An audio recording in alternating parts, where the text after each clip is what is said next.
Hey guys, tonight we open with the unusual, often sad, and sometimes perilous life of a man whose entire purpose was to make others laugh.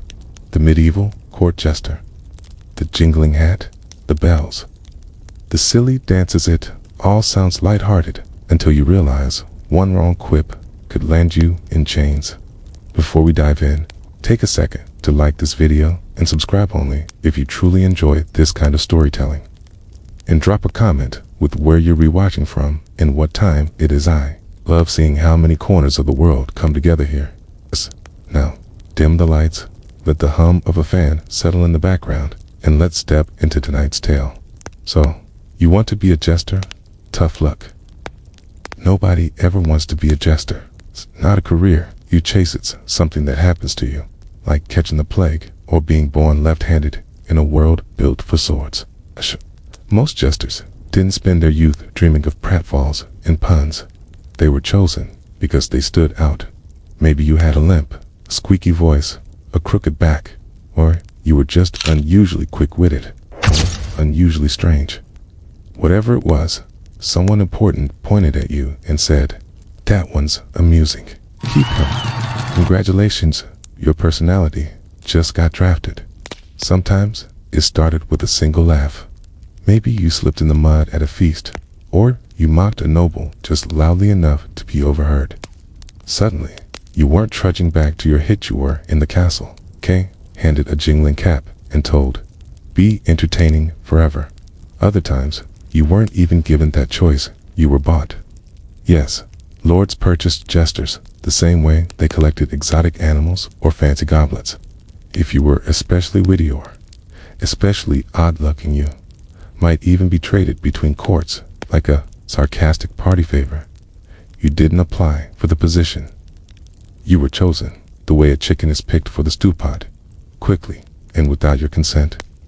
From then on, your life wasn't your own.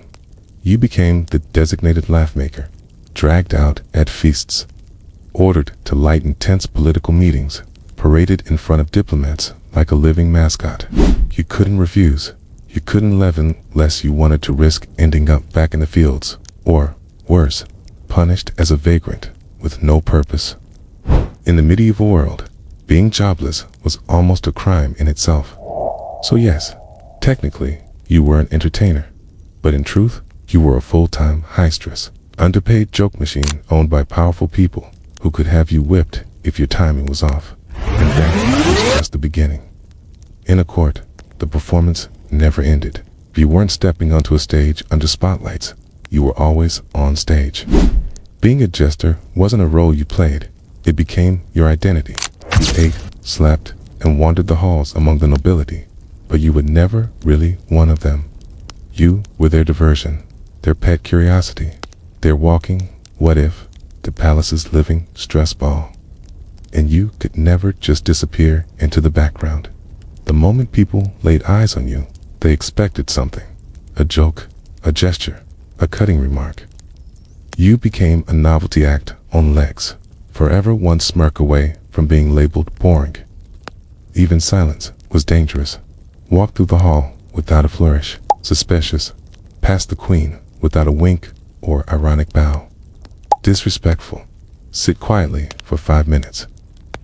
People wondered if you were plotting treason, and God forbid, you displayed a real emotion.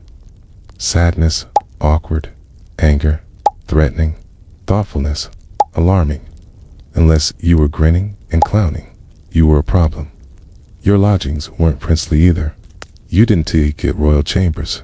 You got a cramped corner near the kitchens or some forgotten broom closet. You ate leftovers, wore hand-me-downs, and lived close enough to hear laughter without ever being part of it. At any moment, midnight or midday, someone could bang on your door, demanding you do something amusing. And so, little by little, the line between you and the fool blurred until the costume was indeed just clothing. It was your entire existence. Sounds exhausting, right? That's because it was. Being a jester meant you were never allowed to be off. No bad days, no quiet moods, no time to yourself. You were expected to be a human laugh track, on demand, no matter what was happening in your own life, for the kingdom around you. Your duties is always the same. Be funny now. If the duke was mourning, if the realm was at war, if you woke up with a pounding toothache, it didn't matter. You still had to crack jokes, juggle turnips, or pratfall on cue with repeated material. These were noble, spoiled audiences who demanded fresh entertainment constantly. Okay, a week-long effort on one clever poem. Nice. Now, write 12 more before lunch. And while you're at it, mock the bishop's sermon, impersonate 3 courtiers, and trip over a goose now. And if you failed, didn't just bomb you, got jeered, slapped, pelted with bones, or simply replaced. In a world without HR, failing to amuse wasn't bad for your resume, it was bad for your health. Huh? And the real danger. That razor-thin line between witty and offensive. You were expected to joke about everyone, kings, queens, clergy, diplomats, but never too sharply, never too bluntly, and never at the wrong time. Cross that shifting line, and your career could end instantly. One joke about the king's growing belly, it's hilarious on Monday, it's treasonous on Tuesday. By Wednesday, funny again till the queen laughs too loudly. The king feels insulted, and suddenly you're being escorted out. The rules of comedy changed by the hour, and one misplaced remark could mean disaster. Sure, some jesters learned to hide sharp truths in riddles, allegories, and animal metaphors. They turned their role into a strange kind of satire. But even then, the danger never left, because in the medieval court, laughter was survival. And one bad punchline could cost you your life. The rooster that crows too loudly without laying eggs might want to keep quiet at dawn. You joke praying the king laughs instead of sending you to the gallows. But it's always a risk. If the noble you target wakes up sour, your head's on the block. If the bishop thinks your quip hints at greed, it's sacrilege. If the court turns against you, the same people who once doubled over at your jokes will suddenly act scandalized and claim they never laughed at all. Don't expect anyone to shield you. You're not a priest. You're not a lord. You're just a fool with a fragile permit to speak freely, a permit that can vanish with one glare. Some jesters were whipped, some exiled, some hanged. Others retired, which, in medieval terms, often meant dumped into the ground without a funeral. Humor might have been your blade, but it was also your rope. In court, timing wasn't everything, it was life or death. Miss the moment, lose your head. Even before you open your mouth, the court is laughing at your clothes. Jester's outfit wasn't designed for dignity, was designed to disgrace. The instant you enter, your wardrobe declares, I am not a man. I am the joke. Let's begin with the hat, the infamous coxcomb. A floppy, multicolored beast, sprouting horns, with bells stitched on every tip. Not because bells improve your act, but because people wanted to hear you coming like a human wind chime of low self-esteem. Your tunic, clash of colors, no sane tailor would pair on purpose. Red against green, yellow against blue, stitched together from scraps as if crafted by someone who despised beauty. Your shoes, curled at the toes, jingling with yet more bells. Perfect for slipping on spilled wine or tripping over your own relevance. The whole ensemble makes you look like a domesticated goblin, and that was exactly the goal. Even your belt mocked you. Oversized, knotted awkwardly, good for nothing practical. Want to carry a knife or a pouch? Forget it. You weren't dressed for survival. You were dressed for pratfalls. Nobles glittered in silk, velvet, and fur. You scratched at itchy wool stitched from Gustav's. The cheaper, rougher, and more uncomfortable, the better. Because the worse it felt on your body, the better it looked to them. Now imagine wearing that circus suit to every wedding, banquet, treaty signing. No formal version, no special occasion attire. You were ridiculous at all hours, even when deadly serious. You could be speaking truth to power, but the room only saw a coloring book that had exploded onto your body. No one ever said, nice outfit. Instead, try not to stumble on your bells today, fool. Or worse, they tug your sleeve. just to hear you jingle like a holiday ornament, suffering from neglect. Yes, the outfit is iconic, but it's also a shackle of mockery, a reminder that no matter how sharp your wit, your appearance reassured the powerful you were never a real threat, just background noise in a hat with horns. And though you shared the same roof as dukes, barons, and kings, don't mistake yourself for one of them. You weren't a peer, you were part of the tapestry with a voice. Your room, if you had one, was usually a glorified broom closet, shoved behind the kitchens or near the servants' hall, close enough to be summoned at any hour, far enough to remind you of your insignificance. At meals, you didn't sit with the nobles. You hovered nearby, close enough to be mocked, pelted with food, or ordered to perform between bites. If you were lucky, you got scraps from the same platters, but always after the lords, the priests, the hounds, so sometimes even the stable boy. And yet, by standing in the margins, you overheard everything: affairs, insults, schemes, alliances. You became the invisible ear of the court. They thought you too lowly to matter, but you learned more than anyone else. Sometimes that knowledge kept you alive. Sometimes it dug your grave. And that's the bitter irony. You lived in the palace, close to power, but socially stranded. Nobles never truly befriended you. Servants never trusted you. You were too high for one world, too low for the other. Tolerated, but never respected. Loud into halls peasants would never glimpse, but only so long as you entertained. Pet to be clapped on the head, never a guest to be honored. Try asking for something real: protection, favor, dignity, and you'd be put back in your place. Know your role, fool. You were a permanent outsider. You could mock the lords, delight the ladies, parody the priest, but you'd never inherit land, win a noble marriage, or be knighted for valor. Your fate was as fixed as the bells on your hat. So yes, you lived among royalty, but you lived there like a shadow lives, with light always present, never truly seen. You may have spent years honing your craft, juggling knives, reciting clever verse, mimicking courtiers, composing satire worthy of Cicero himself, and yet no one called you gifted. They only called you amusing. That's the curse of life as a jester. No matter how much talent, artistry, or mastery you possess, your brilliance is always brushed off as a cheap novelty. You can compose clever rhymes in 3 languages, and they'll just laugh and say, "Do that silly face again." You can deliver razor-sharp satire about politics disguised as a joke about sheep, and someone will still toss a grape at your head with a warning not to get too smart. You're expected to shine, but never respected for it. If a noble sings a tune, the hall claps with admiration. If you sing better, the room goes silent. If a baron tells a crude joke, it's hailed as daring. If you deliver the same punchline with sharper timing, suddenly it's cheeky or improper. And God help you if you outdo someone important. Nobles don't enjoy being outshined, especially not by a man dressed like a festive ornament. You're meant to glitter, never to outshine. So you learn the dangerous game. Perform well enough to keep your place, but never so well that you threaten someone's pride.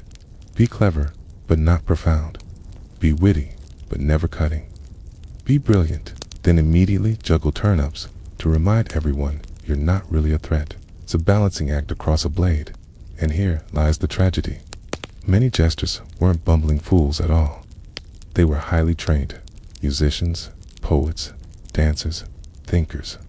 But they wore a mask of idiocy, because genius from a foolless mouth is only tolerated if it comes wrapped in pratfalls and jingles.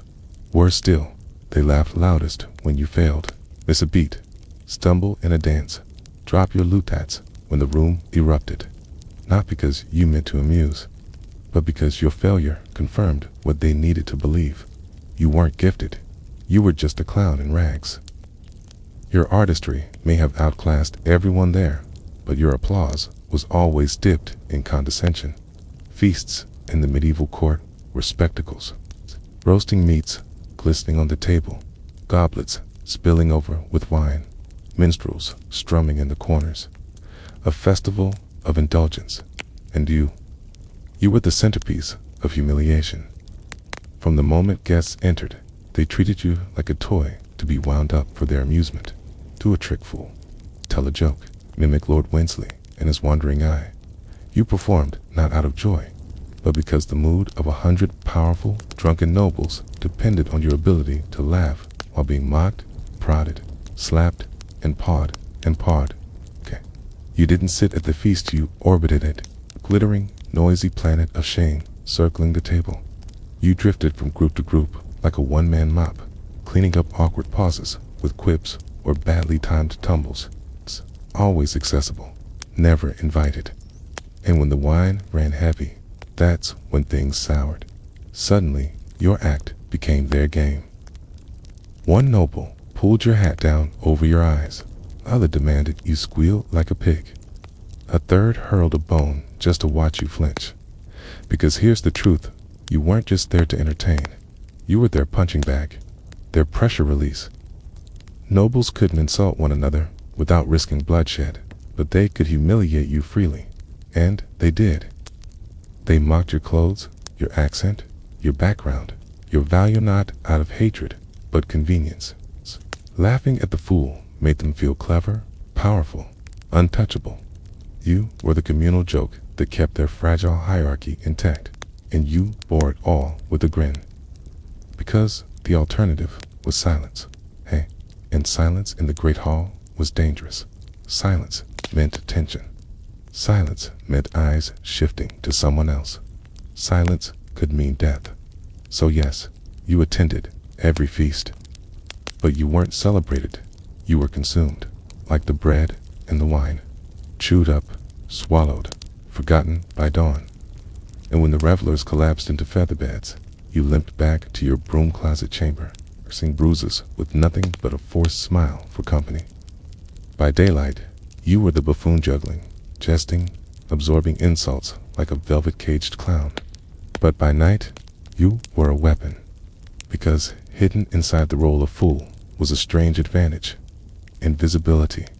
Nobles spoke freely in front of you. Servants forgot you had ears. Guests vented frustrations while you filled their cups. You drifted through rooms like furniture on legs, gathering everything. You overheard confessions never meant for you, whispers of treason between cousins, affairs confessed over wine, bribes, threats, schemes forged under candlelight. And you remembered all of it not from curiosity, but survival, because sometimes the king himself summoned you. Fool, what did the bishop say to the French envoy last night? And you'd better know. If you didn't, he might suspect you loyal elsewhere. If you did, he might press for more. That was the cruel dance, Kay. The monarch wanted truth, but never truth that made him uncomfortable. Kay, you were expected to deliver reports lightly, cleverly, sometimes wrapped in riddles or animal fables. Whose bedding, whose wife, whose whispering rebellion over stew. You were the court's most dangerous spy, disguised as its safest clown. And the cruelest part, everyone knew it. The nobles smile when you pass, but none of them truly trust you. Servants fall silent the moment you enter a room. Guards glare as though you've got a hidden blade tucked behind your back. And in a way, you do your blade is knowledge. And in a medieval court, knowledge can be as lethal as steel, sharpened into a jest.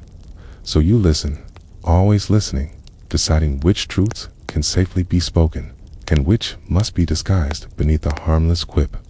Because in a world ruled by swords and secrets, the deadliest weapon is not iron, but a fool's grin hiding the truth. Your duty is to keep the court laughing even when your own world is falling apart. Your dog has died. Irrelevant. The queen still expects you to joke about her cousin's wig. Fever keeps you sweating. Too bad the duke botched his hunt and demands amusement before he smashes his goblet. Heartbroken. Doesn't matter, this is a wedding, and you're required to dance. You're not permitted feelings unless they're funny. Sadness is selfish. Anger is rebellion. Weariness is weakness. Anything less than cheer is branded a failure.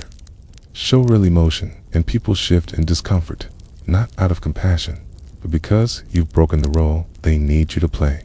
You're not a man, you're furniture with bells. You're expected to absorb everyone else's moods, yet display none of your own.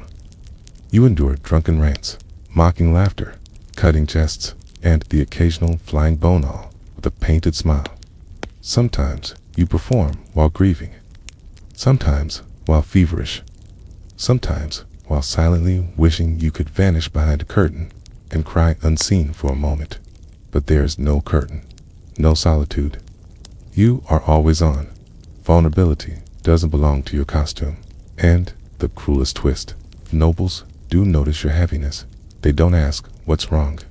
They sneer. What's the matter? Fool, lost your spark? Or worse, perhaps it's time we find a replacement. So you weaponize your own misery. You twist heartbreak into punchlines. You laugh louder and first, shielding yourself with humor before they can wound you. You build a fortress of wit around your exhaustion. It's because the instant they realize the fool is human, the illusion shatters and so does your position. Yes, you have feelings, but you bury them under jests and jingles, exactly as they expect. For in the court, everyone else is allowed to feel except the fool. In kings, there were rarely stable souls. One bad dream, one burnt roast, one sneeze from a diplomatin, the court's mood shifts like a storm rolling in. And who do they all turn to when the monarch frowns? You. If the king is not smiling, clearly the fool is failing. It doesn't matter that you sang all night at the feast, that your throat is raw, that your jokes already drew real laughter this morning. If the king wakes sour, you bear the blame. You're not just a jester, you're the court's emotional insurance policy. Trade talks collapse. The advisors whisper that the fool didn't lighten the mood enough. The queen scowls in chapel. Perhaps the fool was tasteless. The king stubs his toe on a chamber pot. Surely the jester left it out. Sometimes it's quiet and arched brow, a sly jab. Sometimes it's explicit. Amuse me, fool, or else. And they mean it. One silence at the wrong time could cost you your job, your home, even your life. Your role is to smooth tempers, patch tension, distract from chaos. If the king hurls a goblet, you juggle something. If a scandal brews, you make a joke so no one dwells on it. You're the kingdom's walking mood stabilizer, endlessly shifting yourself so others remain comfortable and no one thanks you. If the king laughs, it's his wine. If he doesn't, it's your failure. Always your fault. Never your credit. In this paranoid world, you, the fool, are somehow both irrelevant and entirely responsible for the temper of the crown. And when the king doesn't laugh, you pray. Yes, you may live in the castle, dine in the hall, and banter with monarchs, but don't mistake it for freedom. You are more trapped than most. Being a jester is not a post. It's a brand burned into your skin. Once you're named a fool, that's your life. No promotion, no retirement, no chance to change course. You will never be anything else. You grow old and motley, slower, sadder, with fewer teeth, and the same bells jangling on your hat. Even if you're brilliant, fluent in languages, masterful at verse, wiser in politics than the council, you'll never be recognized for it. When you speak, they hear only jingles.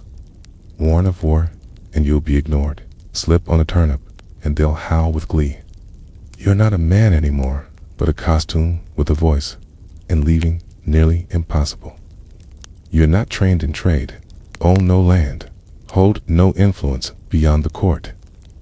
Step outside the castle walls, Hendry, not remembered as a witty performer. You just a ragged man, muttering about dukes and dinners, mistaken for a vagrant or lunatic.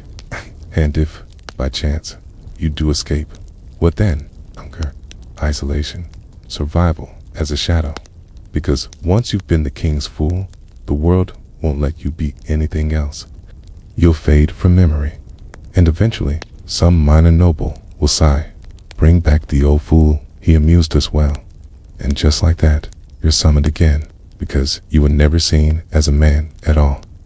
You were a trinket, a diversion people recall only when boredom bites. So you remain, you perform, you laugh through your own wounds, because the alternative is too frightening. For once you're a fool, you're bound to the role forever. And here lies the strange paradox of being a jester. In a hall packed with lords, bishops, and knights, you might be the only one permitted to speak truth. Everyone else cloaks words in flattery, deceit, or strategy. Courtiers conspire, envoys flatter, servants fib to survive. But you carry a peculiar, perilous freedom. You can say what no one else dares. You can poke fun at a decree the king refuses to abandon. You can slip barbs about corruption into a rhyme. You can mimic a baron pilfering grain, or a duchess a bit too fond of a bishop's nephew wand. Live to tell it, okay? But living to tell it doesn't mean you're safe, okay? It means you're constantly teetering on a tightrope, strung between humor and execution. The court laughs, pretending it's harmless. Cute never is. That wisecrack about war is veiled dissent. That pun about taxes is protest dressed as wit. You are the lone, honest tongue in the chamber, and that unnerves them. Some will admire you in silence. Others will loathe you outright. All will listen closely, waiting for the misstep, the joke that cuts too deep. Because the same crown that once chuckled at your brilliance may order your head to roll by dawn. In an age where careless words could mean chains or death, the fool was the court's built-in truth teller without protection. You were the conscience in motley, the living mirror reflecting the kingdom's flaws. If you could point at the emperor's nakedness, so long as you did a cartwheel while saying it. If your honesty struck too raw, or the monarch's pride was fragile, well, jesters have been silenced before. In this world of masks and secrets, your task was to shine a shaky lantern into darkness and pretend it was all part of the comedy. Because often the only one bold enough to voice the truth was the man no one took seriously. Your life was lived in crowds, banquets, weddings, coronations, even funerals. Your laughter echoed through halls, your jests filled chambers. And yet, when death came, you were alone. The jester's life was noisy, but his end was usually silent. No procession, no sermon, no tomb carved with clever lines. Unlike knights or poets, you weren't remembered. You were erased. Perhaps years later, the cook chuckles. Remember the fool who hopped like a goat? Or another fool finds your bells in a drawer and never asks whose they once were. Or maybe you vanish completely, replaced before your bed grows cold, 'cause you were never a person in their eyes, only a sound, a flash, a distraction, replaceable, disposable, the very gift that gave you value hiding behind a Jesters, the same thing that ensured you left nothing behind. You never married, never passed on a name, never owned land or carved out a legacy. Q made others feel important while erasing your own place in history. Even the steward who once doubled over at your imitation of the bishop will not come to your grave. If you're buried at all, it might be outside the churchyard, denied holy ground. Too much laughter, too few prayers. You lived for their mirth, gauged your worth by their joy. But laughter fades quickly, it lingers in the air, and then is gone. And when your candle flickers out, there's no audience, no applause, just silence. Maybe, at best, the faint echo of bells, remembered by no one. To nobles, the fool was mere amusement, a pressure valve in a court heavy with politics, ritual, and war. But look closer, and you see the jester was far more than entertainment.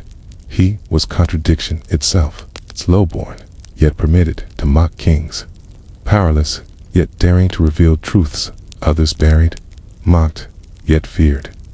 He spun at the feast's center, his hat jingling, not to be celebrated, but to be observed. For the fool was a mirror, his mimicry unmasked hypocrisy. His puns whispered dissent. Slapstick slid in a fragment of truth, sharp enough to sting. Every laugh he won also unsettled, because buried in the jest was always something real. The fool was safe to mock until he wasn't, until he spoke too clearly, until the hall realized this man in rags and bells understood them better than they wished. He became more than a clown. He became a warning that power is fragile, that truth wrapped in humor can wound more deeply than steel, and that laughter itself is a weapon. In a society obsessed with order and rank, the jester was the exception, and that's what made him essential. He haunted the corridors of power, not because he was honored, but because he reminded rulers of their deepest fear: being absurd, being unmasked, being human. But the final punchline was never on the nobles. It was on him. He traded dignity, freedom, legacy, and peace of mind for fleeting chuckles from people who would never see him as equal. His brilliance hidden in jest, his wisdom dismissed as folly, his truths dissolved into mockery. And yet, centuries later, we still remember him not as a simple clown, but as something stranger, darker, more human. The medieval fool was never just a joke. It was a reminder that often the only voice of truth is the one drowned out by laughter. Long before actors bowed and curtains rose, theater itself was born in chaos, wine, and masks, not with scripts or applause, but with Dionysus, the Greek god of wine, fertility, ritual madness, and performance. In 6th century BCE, Athens, drama wasn't simply art, it was worship. The first plays arose during the city Dionysia, a spring festival honoring the god. Citizens poured into Athens. Animals were sacrificed. Wine flowed like rivers. And in that frenzy, something extraordinary emerged. People began performing, pretending, but transforming. They became other voices, other beings. They spun in wild dances, chanting choruses that blurred the line between prayer and spectacle. At the heart of it was the dithyramb, a frenzied hymn sung by a chorus of as many as 50 men, masked and moving as one, eyes alight with divine ecstasy. They weren't actors in the modern sense. They were vessels, channels of Dionysian energy, their voices woven into a single living ritual. Then came Thespis. According to legend, around 534 BCE, he stepped out of the chorus and spoke as an individual, embodying a character rather than a collective voice.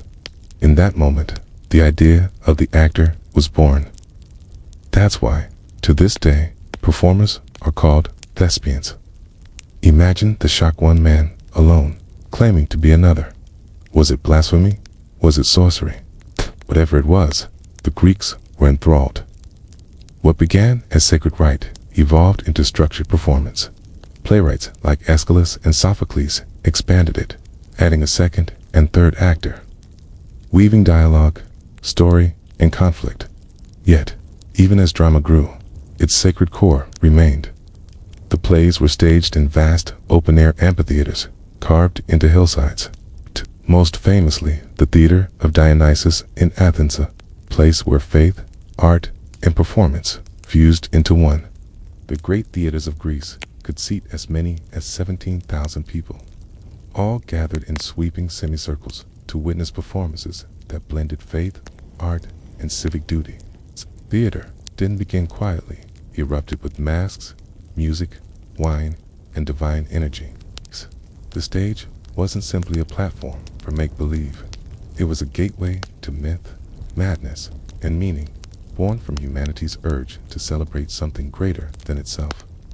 As Greek drama matured, it became more than ritual. It became a reflection, a mirror that allowed Athenians to confront their fears, pride, mistakes, and fleeting triumphs beneath the blazing Mediterranean sun.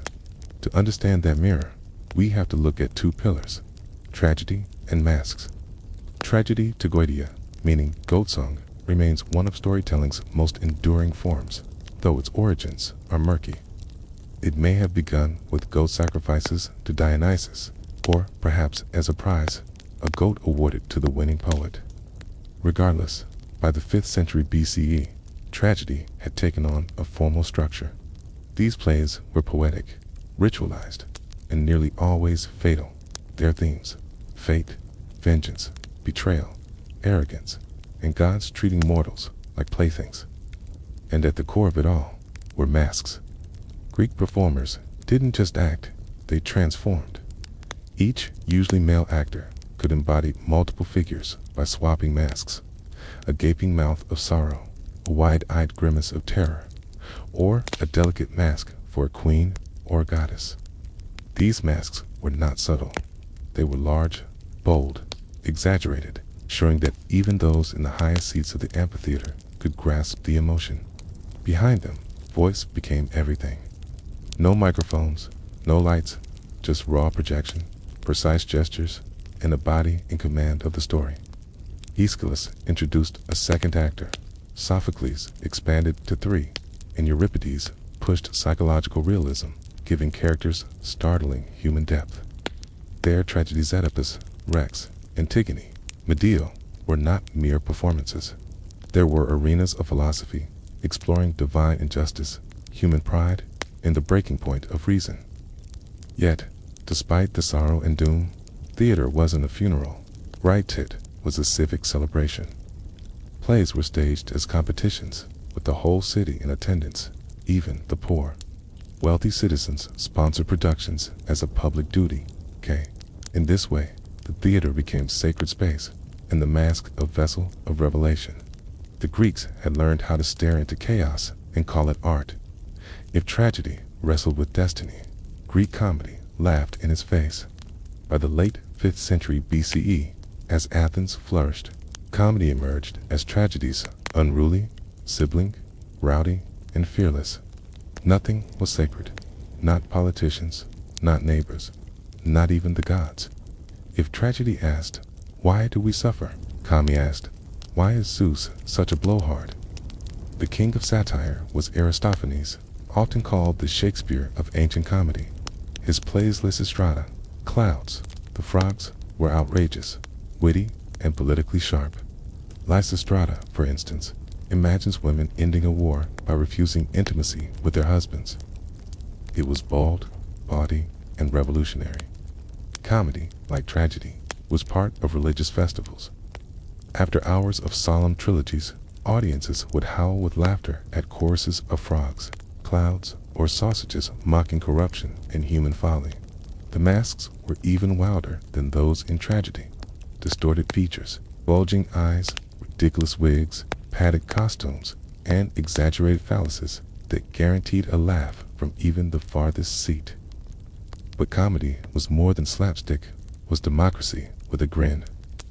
Aristophanes skewered generals, philosophers, and even Socrates himself. The clouds mocked the philosopher so harshly that some argue it helped sow public suspicion, leading to his trial. Over time, comedy softened. Coming by the 4th century BCE, new comedy focused on everyday life: mistaken identities, mischievous slaves, lovers entangled in absurd plots. Playwrights like Menander laid the foundation for Roman farces and even today's sitcoms. Greek comedy, like tragedy, was truth in disguise. It was Athens speaking to itself through laughter and song, dance and mockery. If tragedy demanded, "What is destiny?" comedy smirked, "Isn't it ridiculous how we try to control it?" When the Romans inherited Greek theater, they didn't whisper these dramas into the wind. They amplified them. They built vast amphitheaters, packed them with citizens, and declared, "Make it louder." In Rome, theater was never just art, it was politics, spectacle, and social glue. The earliest Roman dramatists, like Livius, Andronicus, and Plautus, adapted Greek plays, but spiced them with Roman humor, physical antics, and straightforward plots that the masses could devour.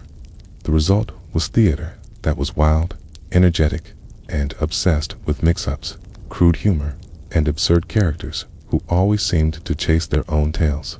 Clotus and his successor, Terence, polished Roman comedy into a genre built on witty servants, foolish lovers, and fathers in distress archetypes that shaped Western humor for centuries. Their plays didn't just make people laugh, they skewered the ridiculous sides of Roman life, its greed, vanity, social climbing, and double standards. Roman tragedy, however, was another matter entirely. While Greek tragedies leaned on philosophy and poetry, Roman versions, especially those of Seneca, were brutal, violent, and often shocking. In Thyestes, for instance, a man is tricked into eating his own children. Hardly a cheerful night at the theater. Seneca's influence wouldn't be fully realized until much later, but in his own era, tragedy never outshone what Romans truly adored: spectacle.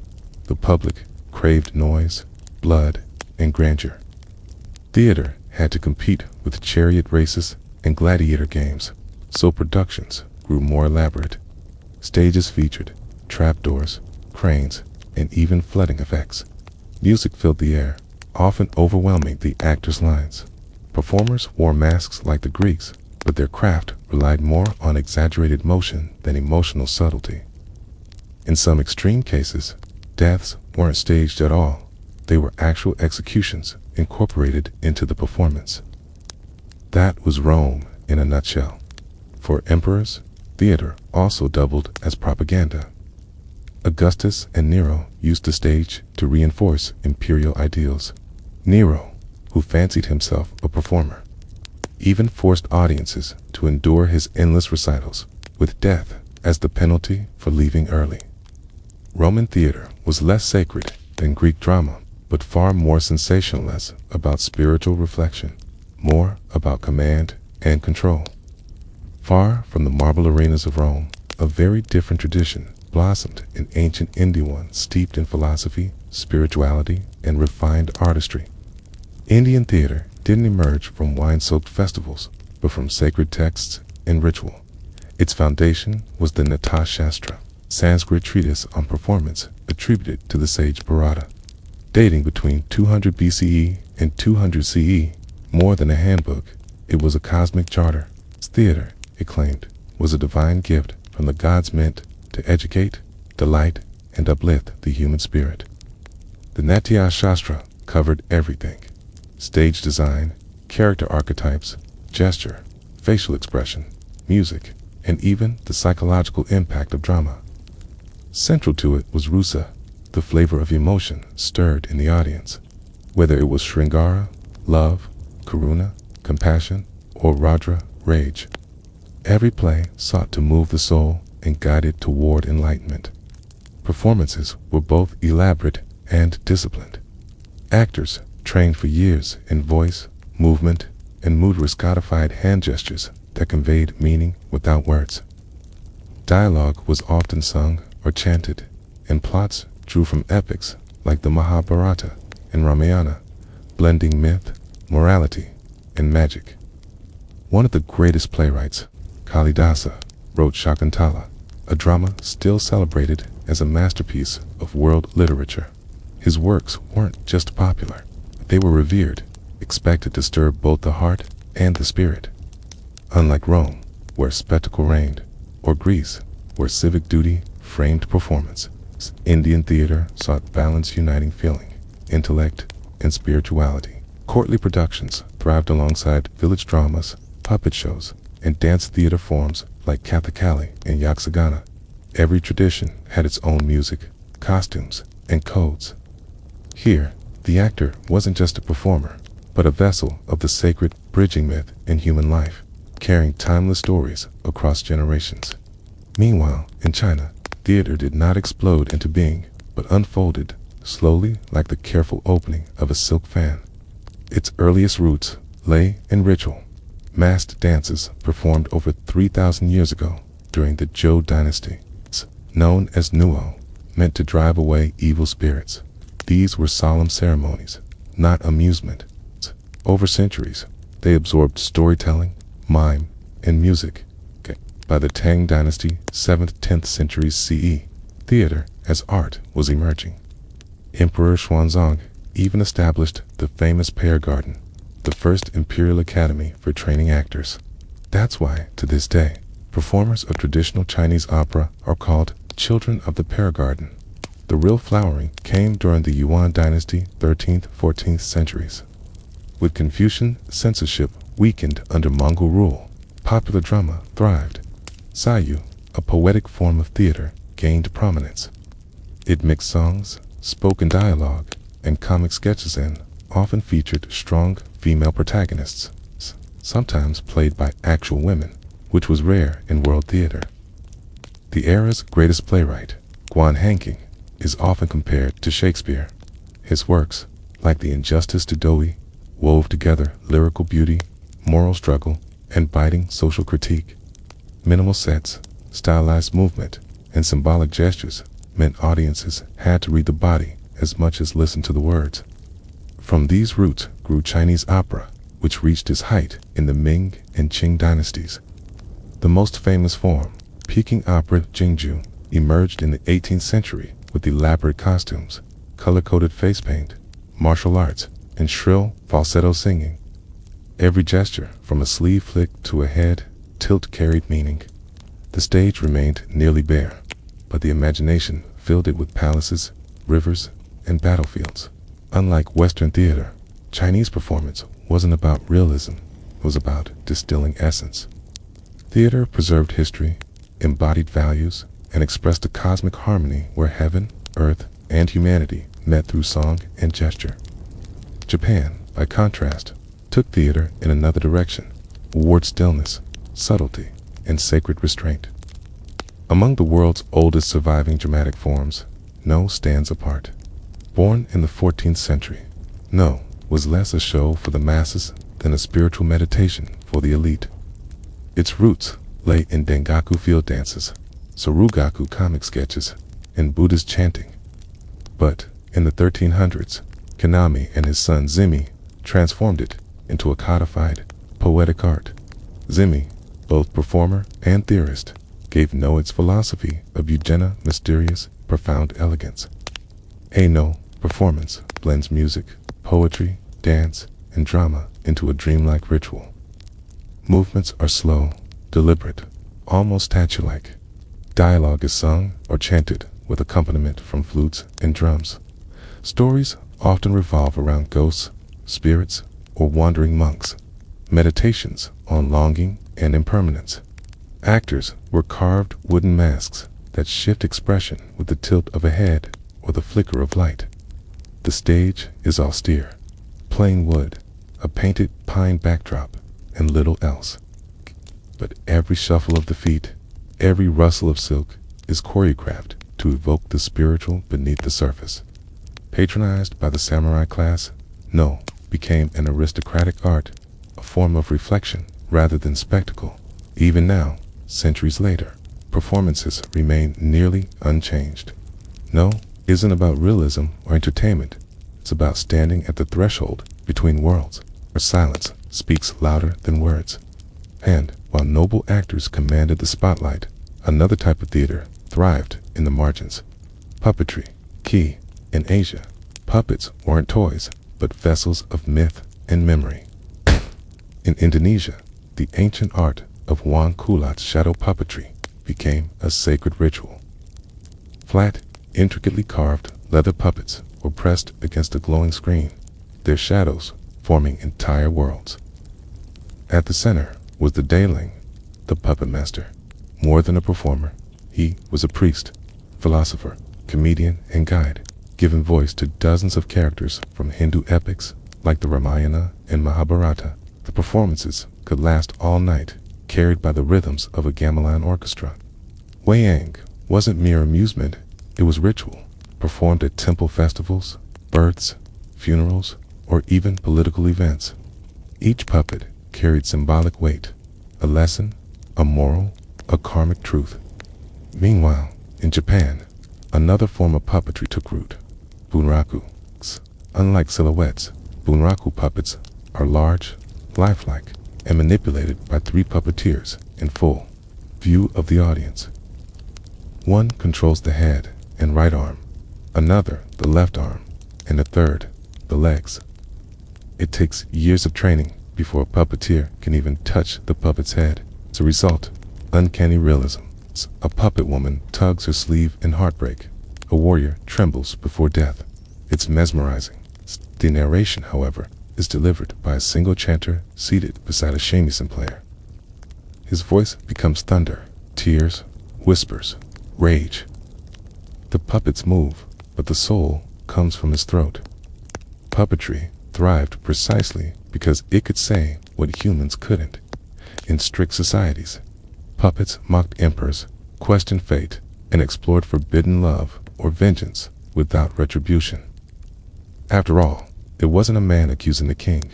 It was just a doll, whether in flickering shadows or under full lantern light. Puppet theater turned wood and string into mirrors, reflecting the deepest fears, dreams, and truths of the cultures that created them. From the drunken chants of Dionysus to the silent grace of no masks, ancient theater didn't simply vanish. It echoed forward, reshaping how we tell stories even today.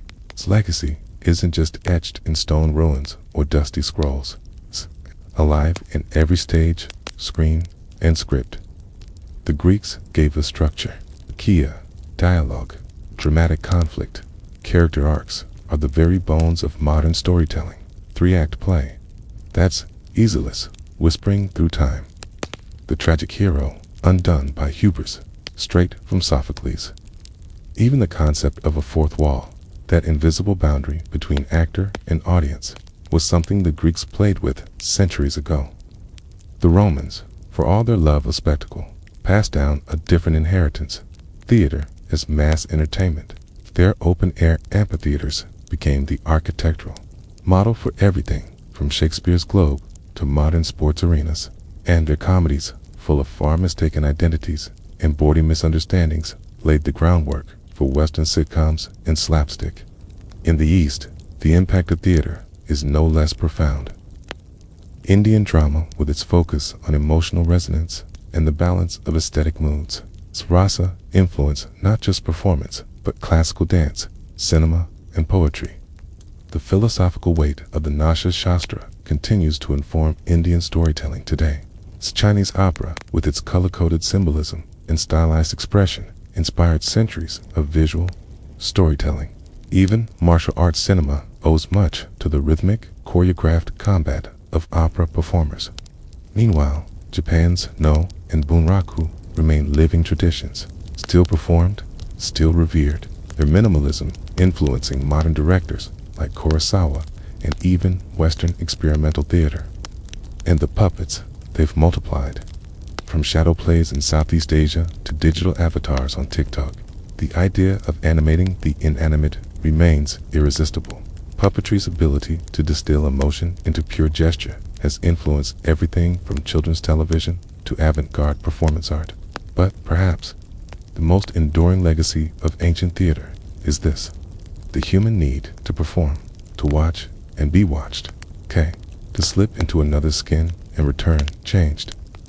Every ritual, every meme, every monologue on a dimlit stage is part of that same lineage. A search for meaning through motion, mask, and voice. So the next time you see a play, a film, or a TikTok skit, remember, you're witnessing not just entertainment, but a sacred echo. Theater may have evolved, but it has never stopped being our oldest and most honest mirror. Cain was born into a world where bloodlines were everything, and hers was sharp as a sword.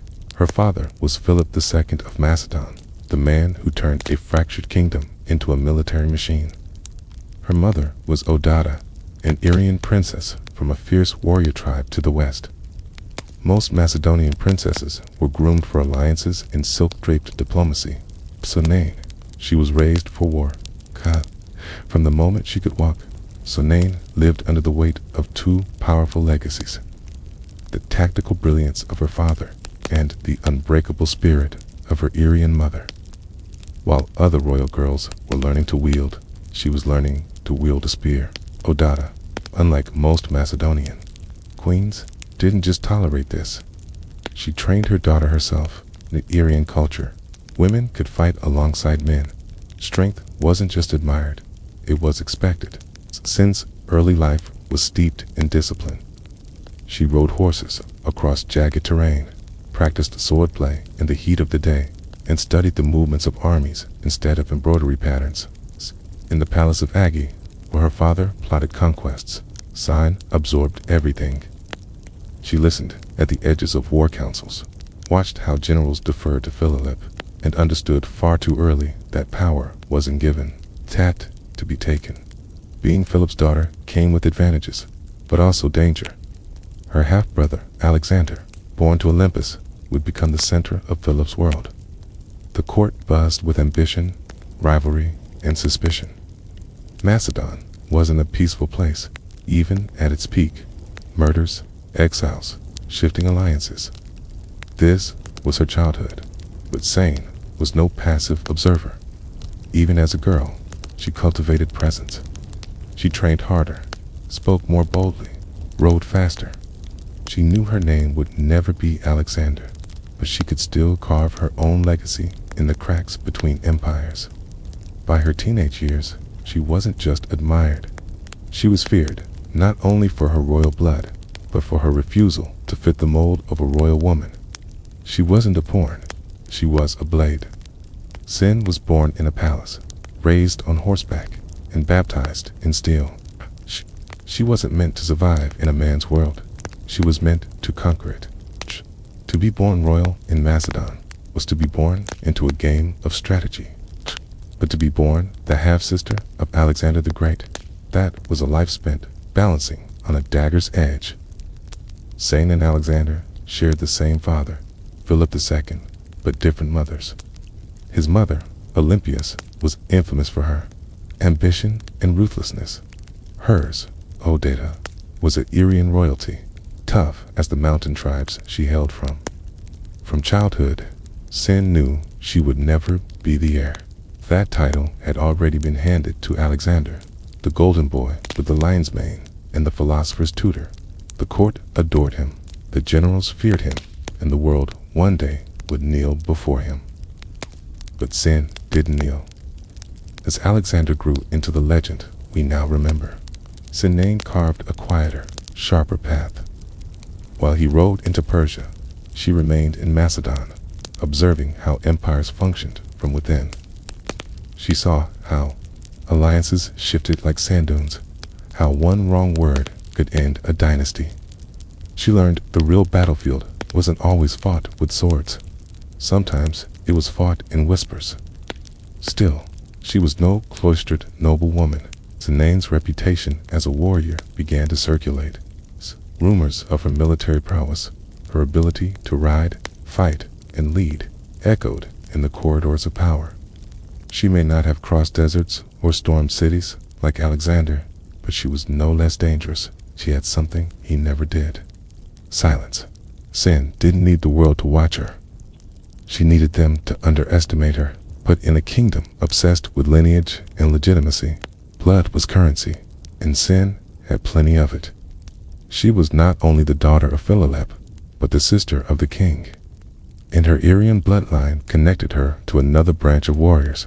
She could unite kingdoms or break them. She didn't challenge Alexander, not directly. There was no battle between them, but she was a constant reminder that power didn't belong only to men. Her presence, her lineage, and her skill were threats. Quiet ones, but threats, nonetheless.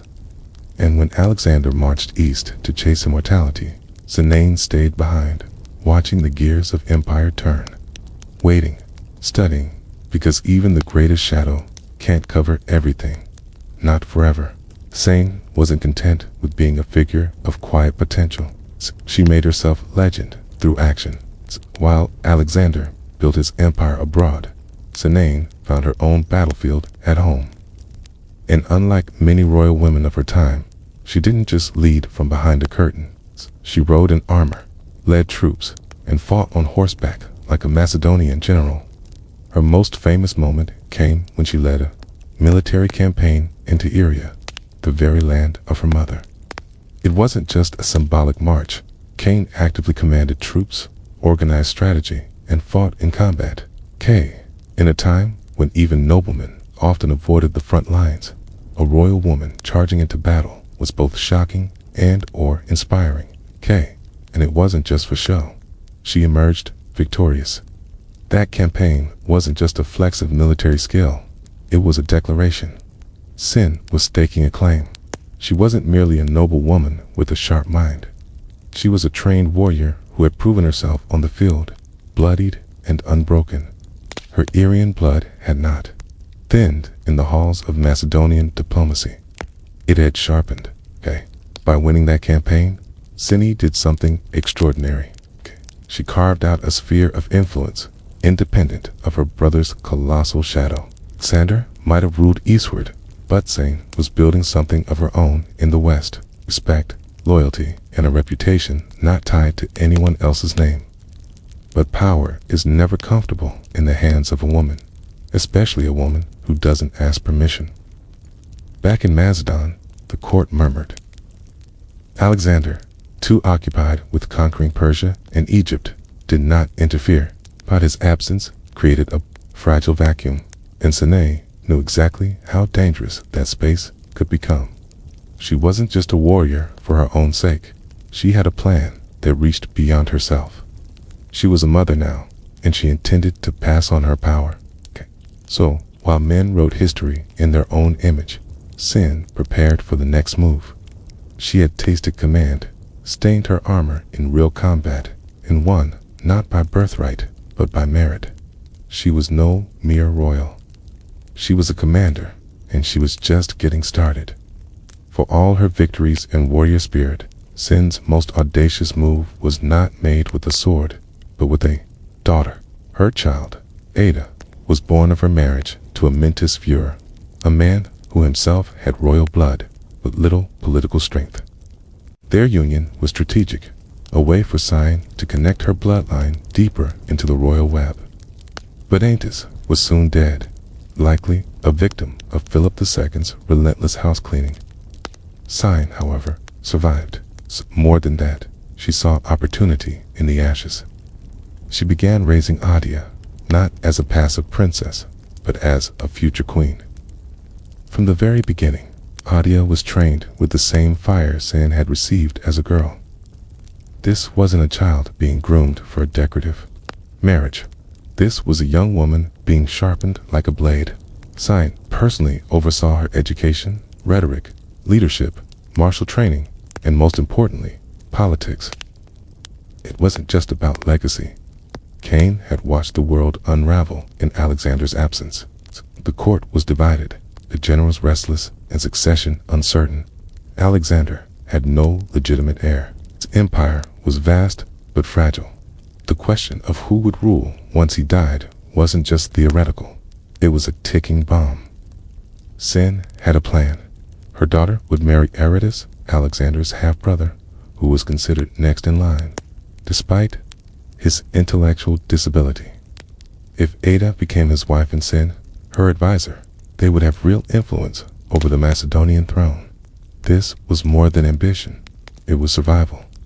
The empire was splintering. Power was being hoarded by generals and regents. Cyan saw that only through a day could she continue to shape the future. She wasn't just trying to put her daughter on the throne.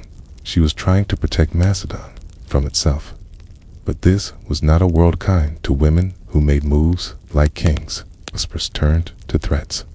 The regents, particularly Perdiccas, one of Alexander's former generals, saw what was coming. A warrior mother raising a queen with a claim to the throne was too dangerous. Cyan, ever bold, prepared to travel with a D to ensure the marriage happened. She was ready for resistance, but not the betrayal that awaited her on the road. She had trained her daughter for the throne. Now she would pay the price for it.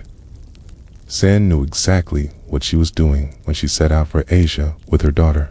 Elise was not a diplomatic visit. S was a political maneuver, the kind that could change the shape of an empire. Cada, young but regal, was to be married to King Artus. That union would tie Sin's bloodline directly to the throne and give her a front row seat to the regency of Alexander's fractured empire. But the men in power saw differently. Perdiccas, the ambitious general serving as regent. Sin was not a royal matron. She was a threat, a woman with her own army, her own agenda, and worse still, public support. Soldiers admired her. Macedonians respected her. Her daughter had the blood of Phililium, the charisma of a queen, and the backing of one of the last true heirs. Perdiccas couldn't risk it. Asin and Edda crossed into Asia Minor. They were intercepted by forces under Alcides, Perdiccas' own brother. The moment was tense, the outcome chillingly swift. Sin, unarmed but unshaken, stood her ground. Some sources say she demanded to see the king. Others suggest she attempted to rally the soldiers against the regents right there on the spot. But it was too late. The order had already been given. Asin was assassinated, likely by Alcides himself, or under his command. On the road, far from court, far from justice. She died, not in battle, but by betrayal. Stabbed, not for her crimes, but for her ambition. What happened next shocked even hardened Macedonian veterans. The very soldiers who witnessed her murder reportedly rebelled. Sin, after all, was the daughter of Philip II, a war hero in her own right.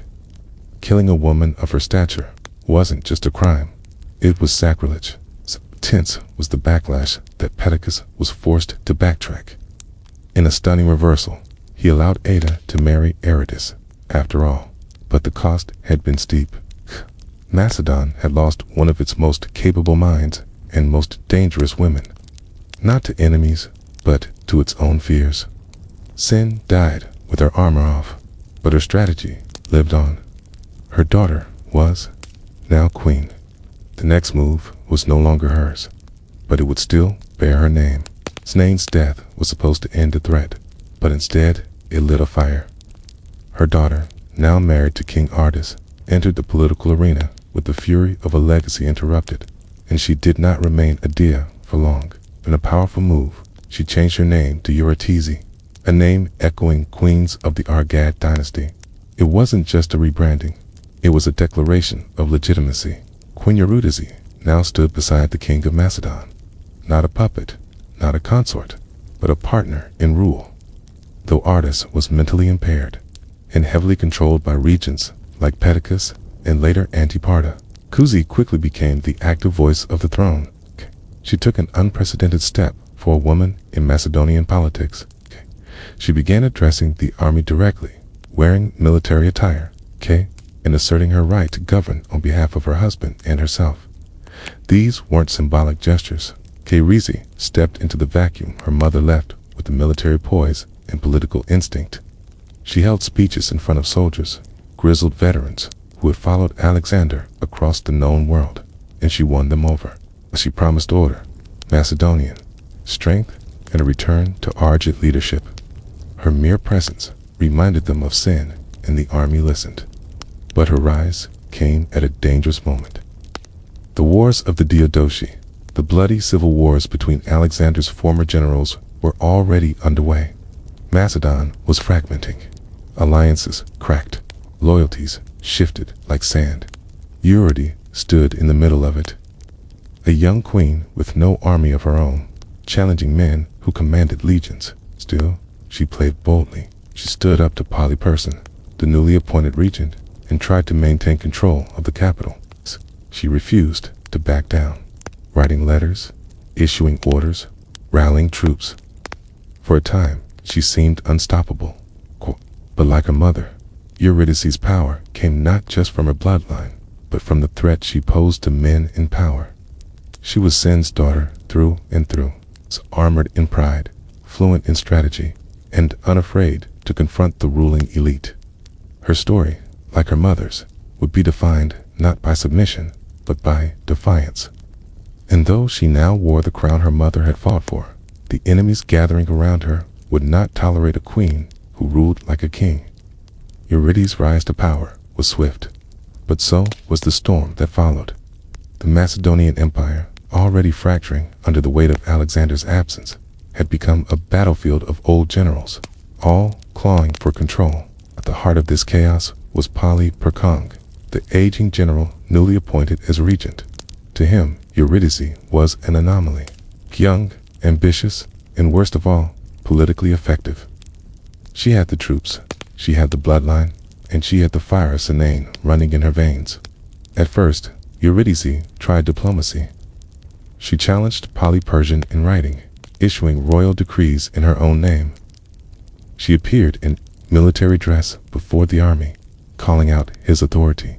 These were not empty gestures. For a moment, the balance of power seemed to teeter in her favor.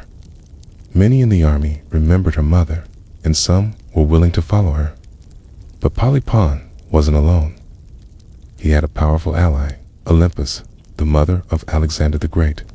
After years in exile, Olympus returned to Macedon with vengeance in her heart and murder in her strategy.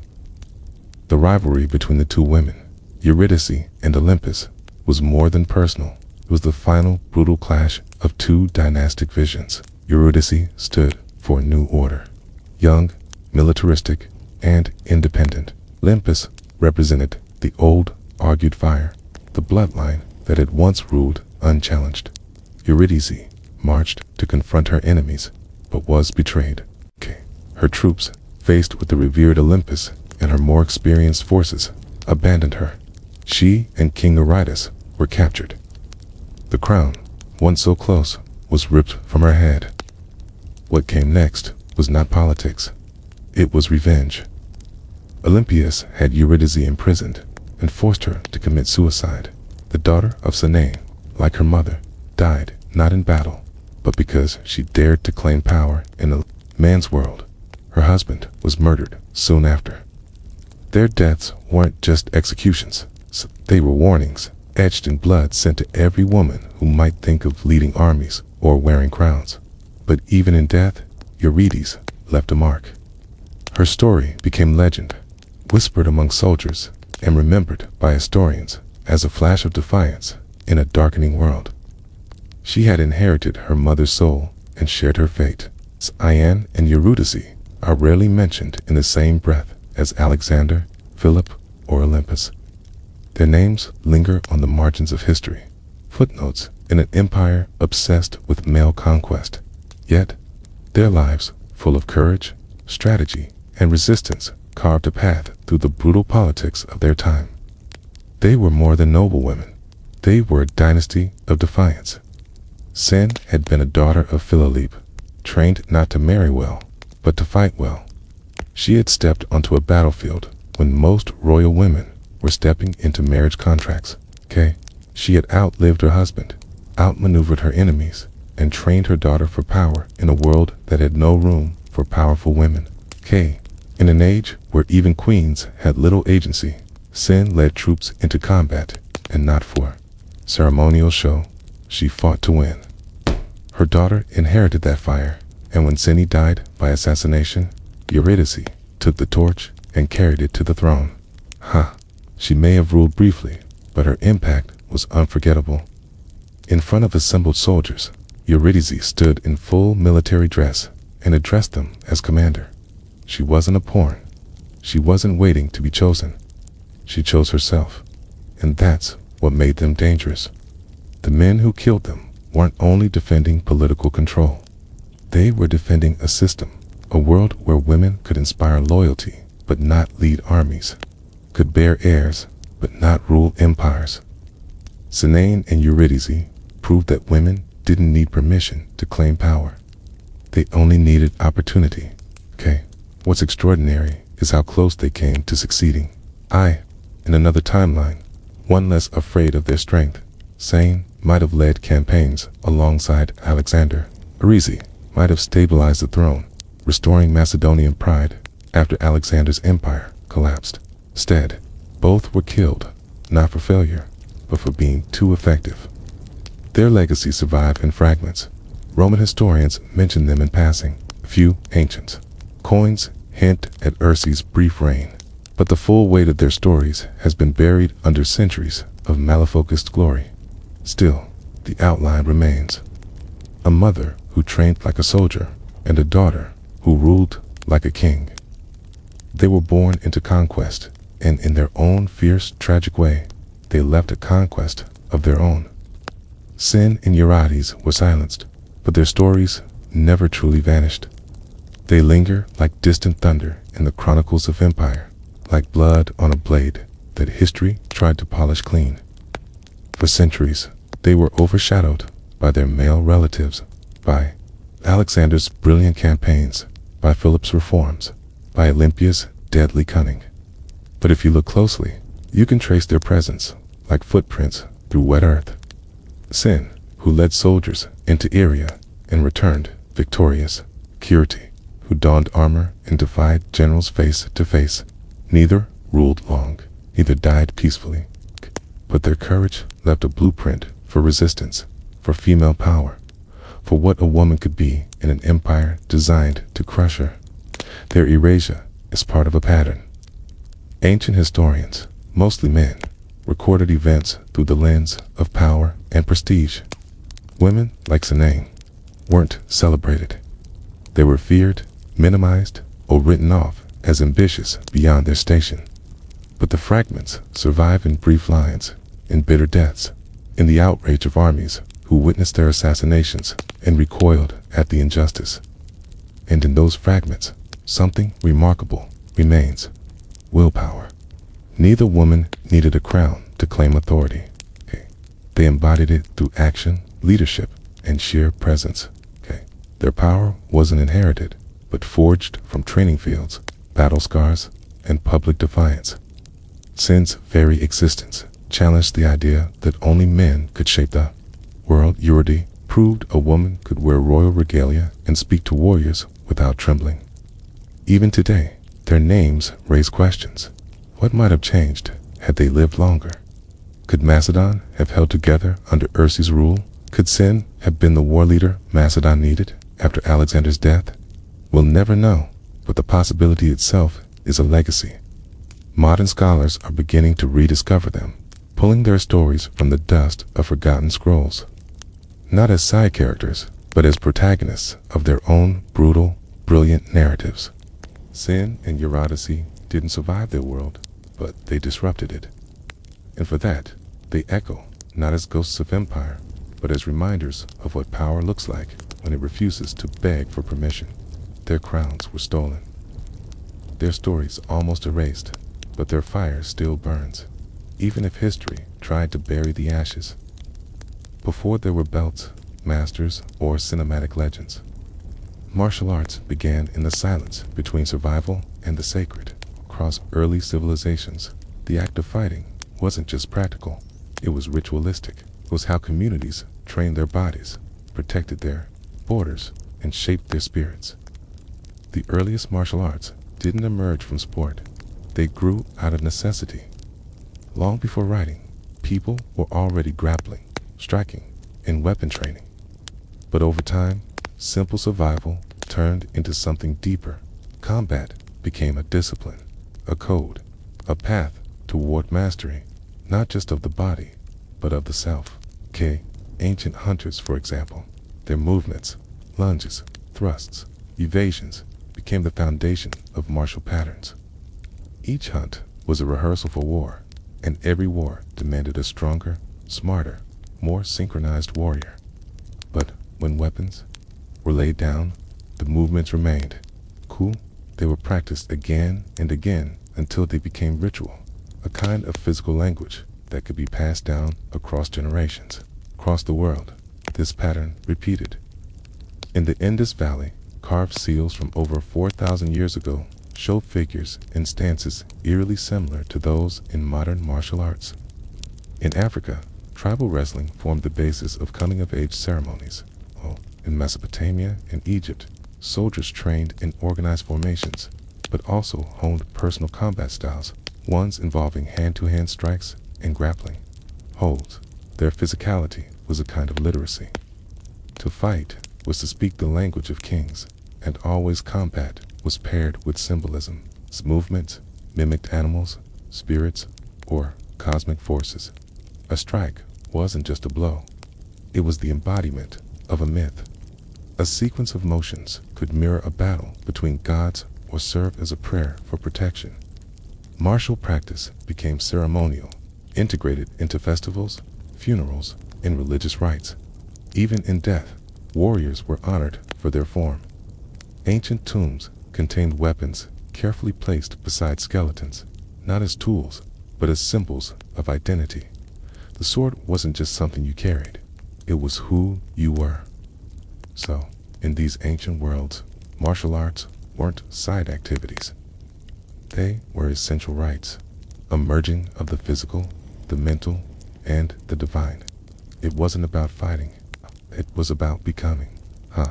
In the misty, palm-coat-covered hills of southern India lies the ancient birthplace of what many believe to be the world's oldest martial art.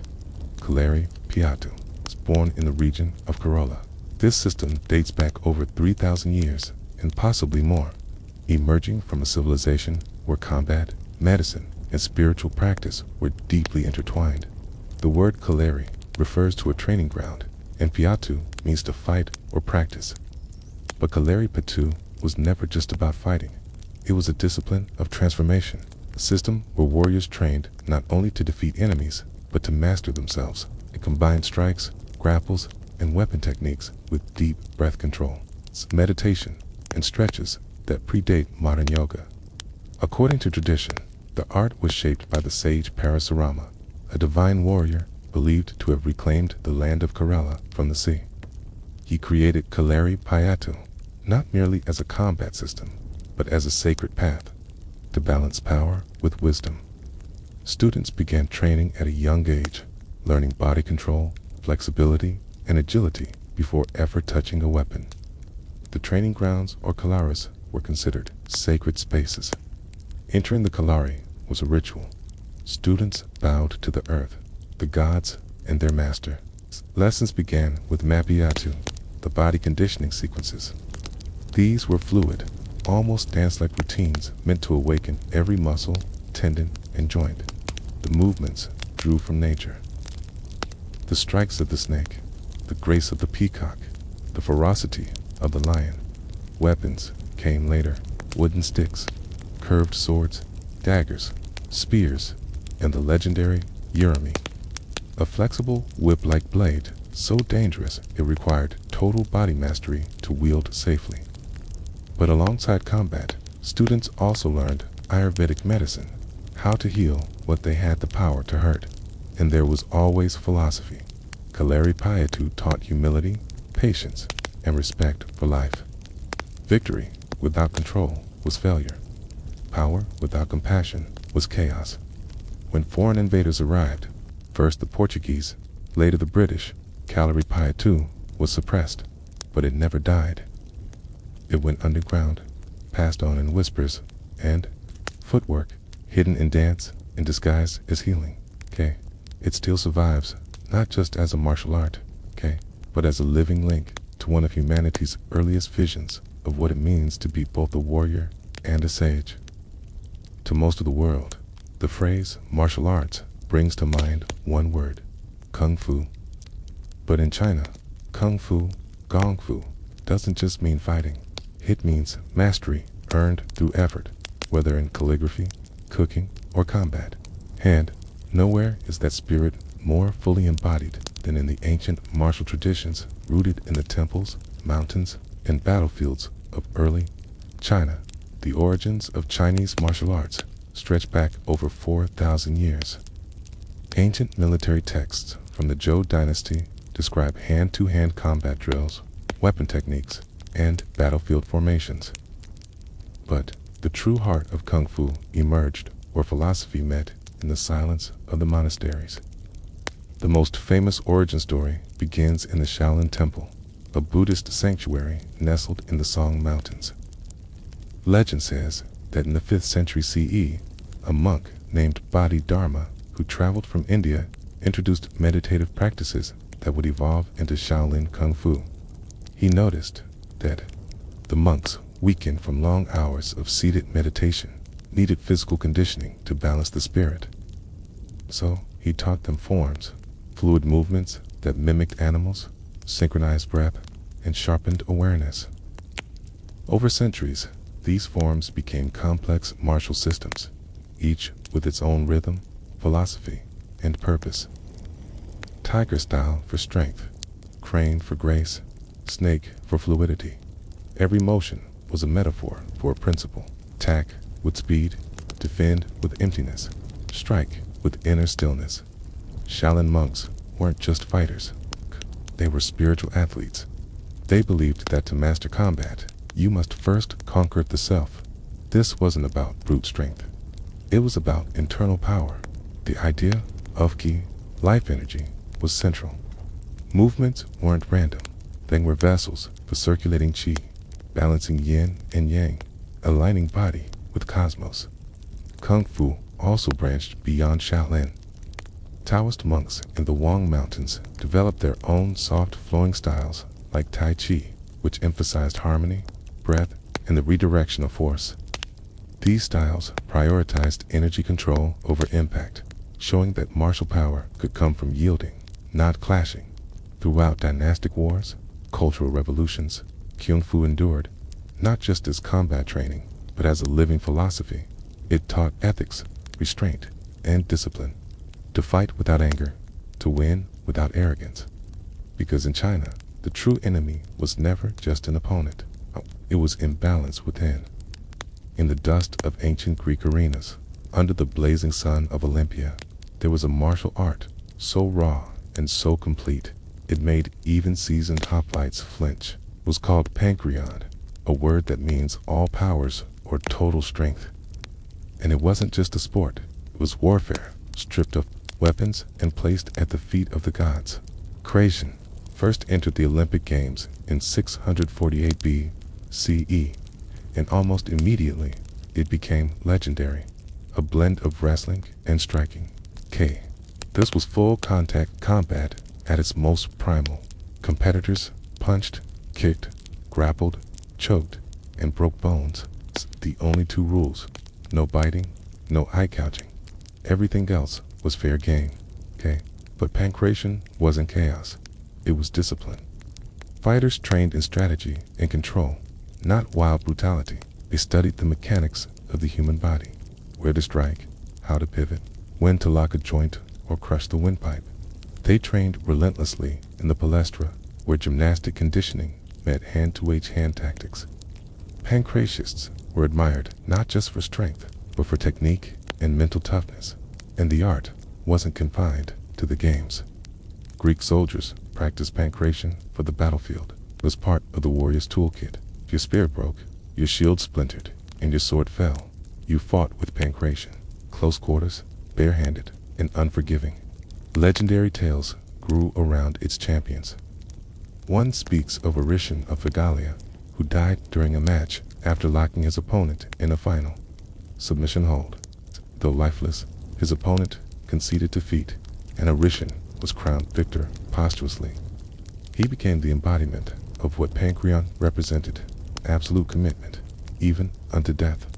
Yet, like many ancient martial systems, pancreon faded with time. When Rome absorbed Greece, gladiatorial spectacle overtook it. Later, with the fall of the pagan world and the rise of new cultural orders, its practice all but vanished. But its legacy lived on in the philosophy of using the whole body as a weapon, in the balance of aggression and control, and in the roots it planted in modern combat sports like MMA. Today, historians and martial artists alike view pancration as one of the most complete fighting systems of the ancient world. Because, to the Greeks, true strength wasn't just about violence. It was about mastering every part of yourself in the moment when everything else was lost. When we think of ancient Egypt, we think of pyramids, pharaohs, and gods with animal heads, but beneath the golden mask of Tutankhamun and the shadow of the Sphinx was a militarized civilization where martial skill wasn't just a soldier's tool, it was a path to honor and status. Egypt's earliest records of martial arts appear not in text, but in art, on the walls of tombs in Beni Hassan, dating back to around 2000 BCE. There are over 400 depictions of grappling techniques, throws, blocks, and stances. These images, striking in detail, show that Egyptian warriors trained in unarmed combat with surprising sophistication.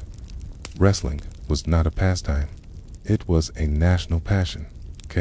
Young nobles trained in martial disciplines from an early age. Combat was seen as both physical excellence and spiritual preparation. The soldier wasn't just a fighter, it was a protector of Mayat, the divine balance of the world. To train the body was to prepare to defend that cosmic order. But Egypt's martial tradition extended far beyond wrestling. Warriors were schooled in stick fighting, known today in its modern descendant as Tatib. This elegant yet fierce art involved rhythmic movements with a long staff, often performed two drums. Though it evolved into a ceremonial dance over the centuries, its roots were deeply martial, used by guards, soldiers, and royal bodyguards. Weapons training included archery, spears, daggers, and battle axes. But close-quarters combat was no less important. Egyptian warriors had to be versatile. In chariot warfare, for instance, soldiers were trained to shoot with deadly precision while racing at full speed. An ancient form of mobile martial art that demanded nerves of steel and unbreakable focus. Even in myth, martial prowess mattered. Gods like Horus, the falcon-headed protector, were warriors first, locked in eternal combat with chaos. Pharaohs modeled themselves on these divine fighters, presenting their victories as reflections of divine will. War was sacred, and those who fought it were not just men. They were instruments of order. Though Egypt's martial systems never survived in a formal lineage like Shaolin, Kung Fu, or Kalawayatu, their spirit remains etched in stone, in rhythm, and in ritual. Because along the Nile, to fight was not just to conquer, it was to preserve the universe itself. Long before the word samurai echoed through scrolls and songs, Japan's martial identity was already forming in the misty valleys and storm-swept shores of its islands. The origins of Japanese martial arts lie not in modern karate dojus or sword-fighting jewels, but in ancient ritual, clan warfare, and spiritual discipline. In the earliest centuries, during the Yayoi and Kofan periods, warriors fought with bronze weapons, stone-tipped arrows, and raw, practical techniques designed for survival. These early forms lacked structure, but emphasized efficiency, group cohesion, and instinctual movement. Akidi wasn't just physical, it was deeply tribal. Loyalty to clan and family was everything. Kidi, to fight well, was to protect your bloodline. But as Japan entered the Han period, 794-1185 CE, martial culture began to crystallize. Mounted archery became central. The ideal warrior wasn't just a brute with a sword. He was a horseman, archer, and scholar. This period gave rise to the bushi, the early prototype of the samurai, whose code blended battlefield skill with personal honor. The foundation of many Japanese martial arts developed from this evolving warrior class. One of the earliest systems was kyuatsu, the art of the bow. Archers trained to shoot from horseback, using the yumi, a tall, asymmetrical bow requiring extraordinary strength and control. Over time, this evolved into kudo, the way of the bow, which emphasized not just aim, but spiritual focus, breath, and mindfulness. Kenjutsu, or sword technique, also began to emerge, though swords were not yet the dominant weapon. Techniques were battlefield-tested, direct, and often brutal, far from the polished forms we associate with modern katana jewels. Swords were tools, not symbols. Yet, within the folds of these techniques, a code of conduct was growing. By the time of the Kamakura period, this code evolved into what we now know as Bushido, the way of the warrior. Honor, loyalty, self-discipline, and inner peace became as vital as victory. Martial training became not just preparation for war, but a moral path. Swordsmanship, archery, and later, hand-to-hand combat systems like jiu-jitsu were practiced as both physical arts and spiritual exercises. In early Japan, to fight was to follow a path of balance between life and death, technique and heart, body and soul. And the warrior wasn't just expected to win, he was expected to die well. When we talk about the origins of martial arts, Africa is too often left out of the conversation. out across this vast and diverse continent, ancient cultures developed powerful, sophisticated, and deeply rooted martial traditions. Systems shaped by survival, spirituality, and ceremony. These weren't just methods of combat. They were expressions of identity, heritage, and sacred duty. One of the most enduring African martial practices is Dam, the ancient combat sport of the Hausa people in West Africa. Traditionally performed by butchers and members of warrior guilds, Dam combines bare-knuckle boxing with powerful low kicks. Fighters wrap one hand, called the spear, in cloth or hardened rope, while the other remains open for defense. Matches often take place during harvest festivals and public gatherings, turning combat into celebration. But make no mistake, this is warrior training preserved through ritual. In Sago, another ancient tradition thrives, Lamb or Senegalese wrestling. More than a sport, Lamb is a national art form, its roots reaching back to pre-Islamic times when it served as a rite of passage for young men. Wrestlers engage in powerful grappling, accompanied by drums, dance, and spiritual chants. Before combat, fighters often consult marabouts, spiritual leaders who offer charms and blessings. Strength alone won't guarantee victory. One must also have spiritual favor. Farther south in Zulu culture, the martial legacy of Nguni stick fighting tells a different story. It's practiced by young Zulu boys as part of initiation in military training. This art involves a striking stick and a blocking stick used in lightning-fast exchanges. Beyond preparing boys for future combat, stick fighting also built courage, reflexes, and a warrior's mindset. Even the legendary Shaka Zulu was said to have refined battle techniques by observing and modifying traditional stick fighting strategies into formations that reshaped southern African warfare. In Ethiopia, historical paintings and manuscripts depict soldiers using spears, shields, and short swords in tightly organized formations, sometimes accompanied by wrestling traditions that emphasized throws and body control, skills necessary in both battle and ritual. In African martial arts, the line between fight and festival, battle and belief was always thin. Movement was meaning. Combat was culture. And across the continent, the warrior was more than a fighter. He was a protector, a performer, and a living vessel of his people's spirit. Long before European ships touched the shores of the Americas, the indigenous peoples of the continents had already developed rich and complex martial traditions. These systems weren't organized into schools or written down in manuals, but they were real, practiced, and deeply embedded in culture, ceremony, and survival. Among the Aztecs, martial culture was central to civilization. From an early age, boys were sent to Tlaxcala or youth training houses where they learned warfare, discipline, and weapons handling. The Makawa Whittle, a wooden sword embedded with obsidian blades, was a symbol of elite warriors. It could slice through flesh with terrifying ease. But Aztec martial arts were more than technique. They were tied to religion. Warfare was a sacred duty, a way to capture prisoners for ritual sacrifice, and a path to honor in the afterlife. Aztec warriors were organized into elite orders such as the Eagle and Jaguar warriors, whose names weren't just titles. They were spiritual identities. Combat was a way to embody the spirit of the animal, to transform oneself into a living weapon guided by divine purpose. Farther south, the Inca Empire had its own formidable martial culture. While the Inca are better known for engineering and empire building, they trained soldiers extensively.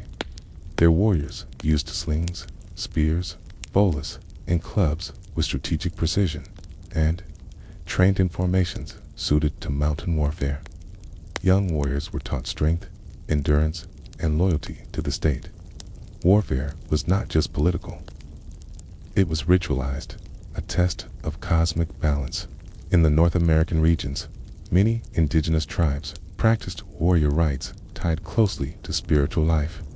The Lakota, Apache, and Comanche, for example, had deep warrior traditions involving stealth, ambush tactics, horsemanship, in close-quarters combat. Skills were honed through hunting, scouting, and intertribal conflict. But what mattered as much as bravery was humility. The ideal warrior was disciplined, honorable, and bound to the welfare of the tribe.